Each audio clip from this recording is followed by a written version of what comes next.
vya kuigizia, vifaa vya kuigizia yani ni nyundo, miti na majani au sio vifaa vya kuigizia yani ni kamera zile wanakuwa na kurekodi simu nini hapo. Sasa hivyo vitapatikana, mimi si vitapatikana siku ya kushuti, vinakuwepo kamera nini, kila kitu lazima viwepo mjomba.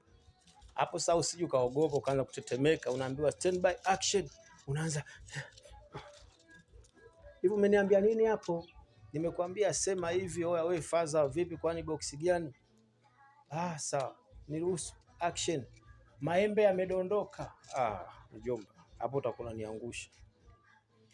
Mimi sinaga ushamba kama huo. Mimi sinaga ushamba kama huo. Mimi sinaga ushamba kama huo. Maana kuna mwingine unamwambiaje?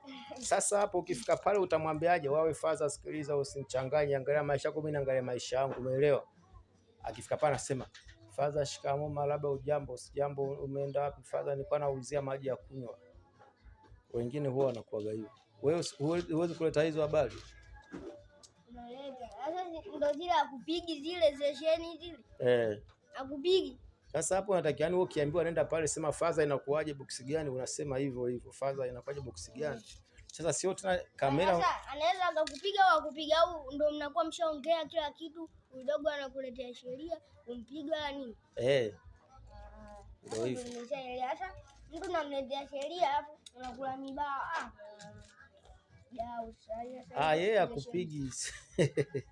Unamletea sheria. Sema hata kikubwa sana natakiwa yani ujiamini yani. Sio kama unaambiwa ukifika pale mwambie wa Faza, sikiliza wewe na umri wako wote uniambie chochote. Yaani wewe ni mkubwa lakini kwao yani wewe ukubwa ndevu tu. Mimi nikakutia mabao hivyo hivyo mzee wangu. Au unasemaje mzee? Sio unaambiwa hivyo unafika pale. Sasa ufaza nimwambie hivyo kweli, nibadilishie kipande bwana. Hapo utakuwa umeniangusha. Sijakuelewa. Umenielewa? Hebu niletee sheria mimi nisikie. Vipi babu wewe?